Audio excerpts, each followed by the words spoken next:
McFly.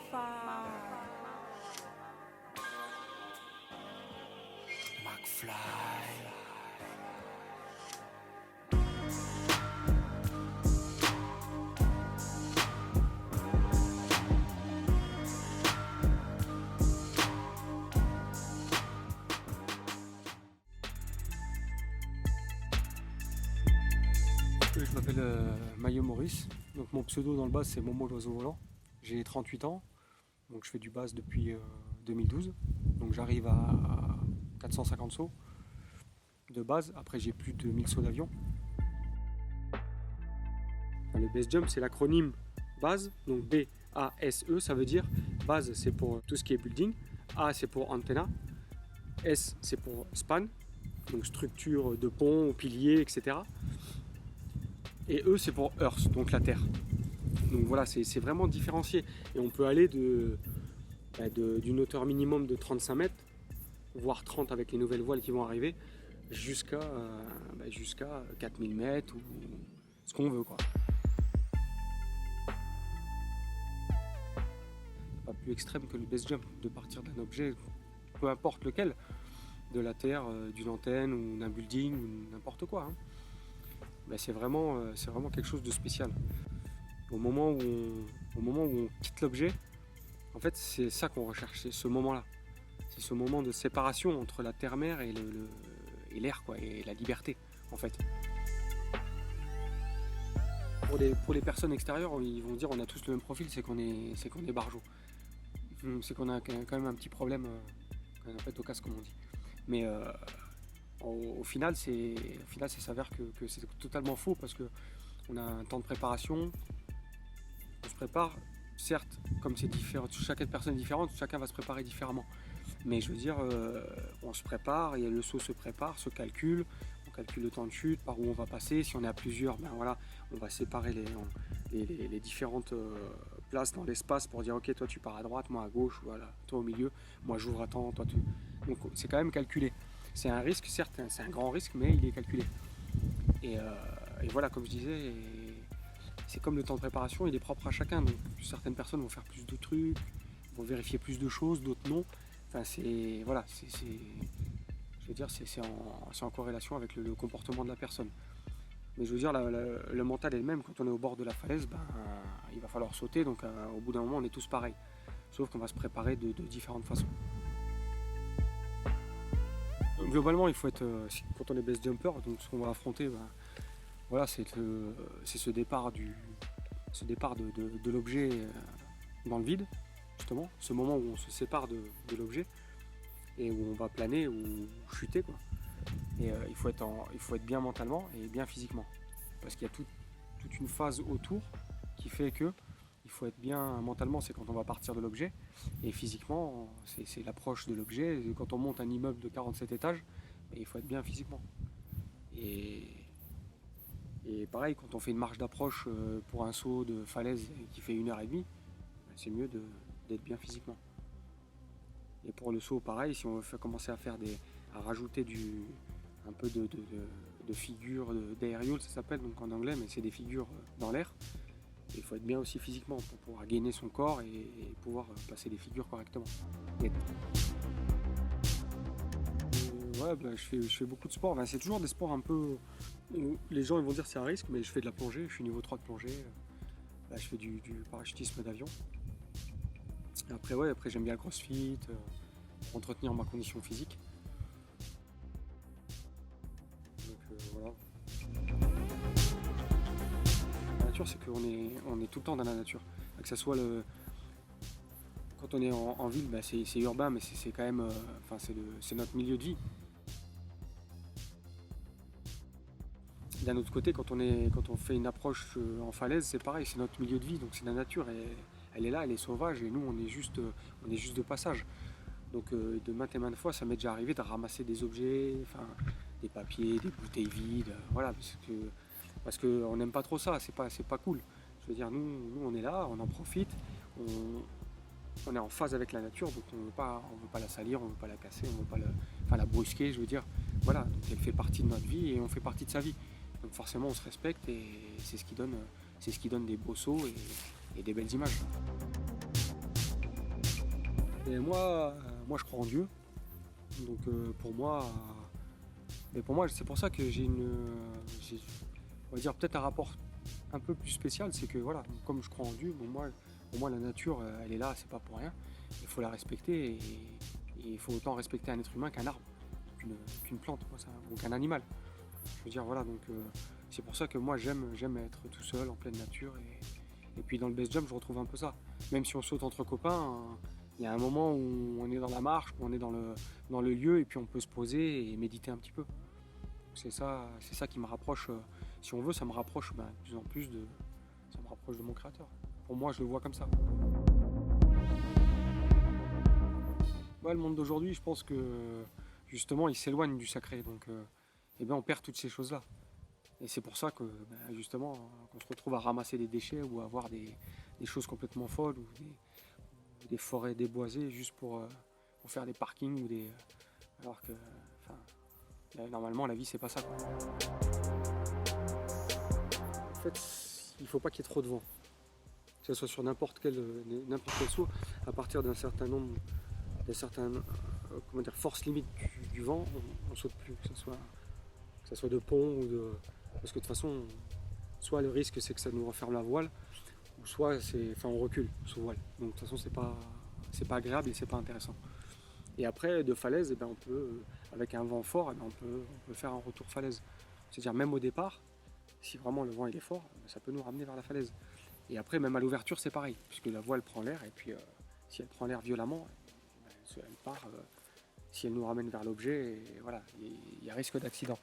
Donc après, c'est pareil, on a plein d'outils. Donc maintenant de toute façon il y a internet, on check le vent et on sait quand il y a du vent et quand il n'y a pas de vent. Et là on décide d'aller sauter ou pas.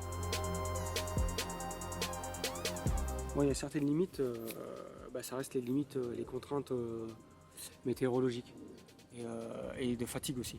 Donc voilà, quand on sent pas un saut, il faut pas se forcer. En fait, le plus dur dans le base jump, c'est de se dire on va pas sauter. Parce qu'on a tout le temps envie de sauter. Forcément, c'est notre adrénaline, notre drogue, quoi, si on veut. Donc on en veut toujours, et toujours plus. Mais il y a des moments où justement la limite c'est soi-même. Et se dire ouais là je suis fatigué. Comme hier soir je devais faire un saut, j'étais fatigué, mais je l'ai pas fait. Parce que j'étais fatigué. Je suis rentré, je dormis. Voilà. Et ça m'est déjà arrivé aussi de dire non, il y a trop de vent, je saute pas. Mais c'est dur. Et c'est ça justement. Je pense que la limite c'est ça. C'est soi-même. Le risque, on va le calculer, et la peur c'est une appréhension. Enfin, c'est comme. Donc ça va mettre nos sens en éveil, donc c'est bon de l'avoir avec soi. Quelqu'un qui est à l'exit et qui n'a pas peur, pour moi, c'est un fou. Enfin, il sait pas ce qu'il fait. Parce que s'il ressent rien, je veux dire, le fait de se jeter dans le vide, c'est quand même quelque chose de pas normal entre guillemets. Donc il vaut mieux avoir ses sens en éveil au cas où il se passe quelque chose que d'y aller franco et se dire voilà, on verra ce qui se passera. Non, il faut parer à toute éventualité. Donc forcément, ouais, c'est bon d'être concentré et d'avoir cette petite peur qui augmente notre concentration en fait. Il y a plus de morts en parapente par exemple tous les ans qu'en parachutisme sportif ou en base jump. Sauf que c'est plus médiatisé et quand il y a un mort en base jump, ça fait la une de tous les journaux dans le monde. À mon avis, c'est ça la différence. Concentration maximum, et la peur justement ça fait mettre nos sens, augmenter nos sens, les mettre en éveil, donc forcément augmenter la concentration. Donc cette peur elle est, je veux dire, elle n'est pas nuisible, mais elle est bénéfique justement. Si on l'a pas, on sera, je pense, moins concentré et moins à l'écoute de ce qui peut se passer ou de ce qui va se passer, parce qu'il faut toujours parer toute éventualité, quoi. Mais une ouverture, une mauvaise ouverture, voilà, on n'est jamais à l'abri. Donc, je fais des compétitions en France, donc championnat du monde, comme en Espagne. Et cette année où j'ai terminé 4ème, et puis ça se passe bien. Donc pour nous, les base jumpers français, le rêve c'est de faire un événement comme ça en France. Est-ce que ça va arriver un jour? Peut-être, on ne sait pas, mais la législation n'étant pas la même, c'est plus souple dans les autres pays. Au niveau des villes, il y a des coins où on peut avoir des compétitions légales comme en Turquie et en Espagne. Et là on peut profiter des buildings pour se faire plaisir par exemple. On a des marques qui me disent bah non c'est trop risqué, nous on fait pas, on sponsorise pas ou on arrête parce que c'est trop risqué. Ils pensent peut-être qu'il y a que c'est qu'aux grosses marques de sport extrême de financer de supporter les base jumpers comme Red Bull, mais après c'est très peu. Donc on voit des vidéos de Red Bull et toutes ces marques là, mais c'est quoi? C'est vraiment infime sur la population de base jumpers, c'est infime. Il n'y en a même pas une dizaine qui arrivent à vivre de ça. J'aime bien écouter de la musique avant de sauter et en sautant. Et souvent je mets Bob Marley.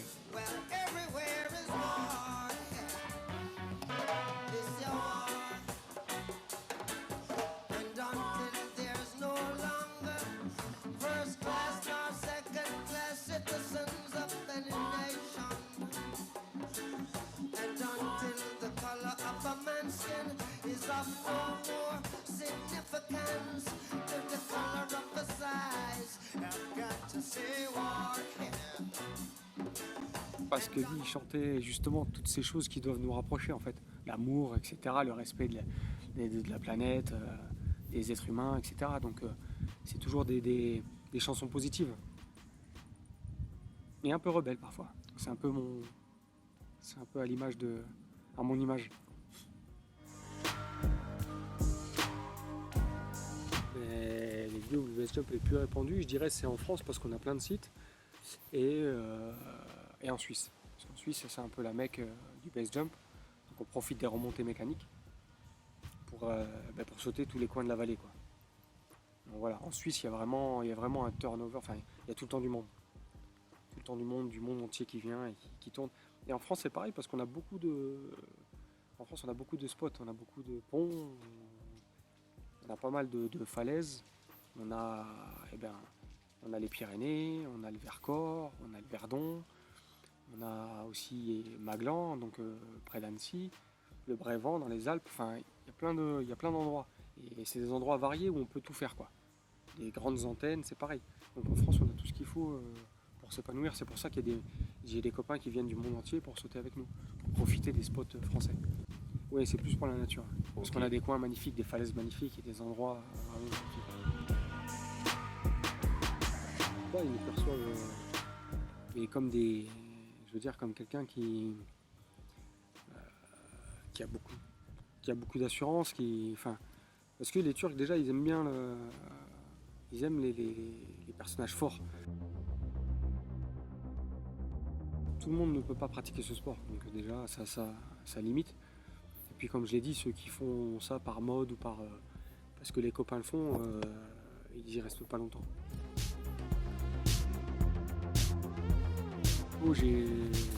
Bientôt il y a le départ en Malaisie, donc à Kuala Lumpur. Ensuite, après Kuala Lumpur, on enchaîne avec la Turquie. Et ensuite, normalement, au mois de novembre, un événement en Colombie avec un pote colombien qui organise ça. Et ensuite, sûrement, je l'espère, le Venezuela fin d'année. Eh bien, on est deux dans ce projet avec mon acolyte Fifi, Philippe Bermond. Et voilà, on projette d'aller sauter la Tour David. Donc c'est le plus grand squat du monde.